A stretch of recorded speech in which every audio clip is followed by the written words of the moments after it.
Центарот за развој на Пелагонискиот плански регион денеска организираше промотивен настан за финансиските инструменти наменети за бизнис секторот во Пелагонискиот регион. Денешната работилница е дел од проектот за проширување на функциите на центрите за развој на планските региони или поточно функциите на бизнис центарот. На оваа средба денес, во соработка со регионалната стопанска комора од Битола, се представени различни можности за финансирање на приватниот сектор, тоест програмите Хоризонт 2020 и Косме. Целта на оваа следба, како и на неколку средби кои што ги имавме во изминатиот период, беше да се информира приватниот сектор за различните можности на финансирање кои што им се нудат и од домашни и од меѓународни фондови, за кои што знаеме дека немаат доста информации и реално работата не им дава толку време да посветуваат на тоа нешто. Од страна на представниците од регионалната стопанска комора со седиште во Битола беа представени програмите Хоризонт 2020 и Косме. Програмите кои што денес се опфаќаат се Хоризонт 2020.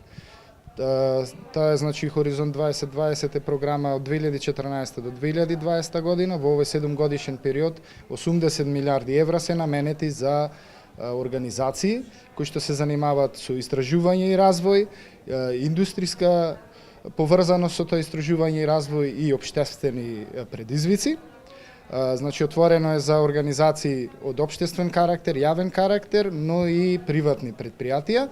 И Косме програмата која таргетира конкурентноста и иновативноста на самите организации и еден подсегмент од Хоризонт 2020 кој е од особен интерес за малите и средни предпријатија, тоа е МСП инструментот, на кратко кажано, каде што постои можноста и компанија поединец сама да конкурира за овие финансиски средства од Европска унија. Целите на Стопанската комора и бизнис центарот кој работи во рамките на Центарот за развој на Пелагонискиот плански регион, како и на денешната работилница, е пред се развој на малите и средните предпријатија, како и искористување на финансиските средства од европските и националните програми.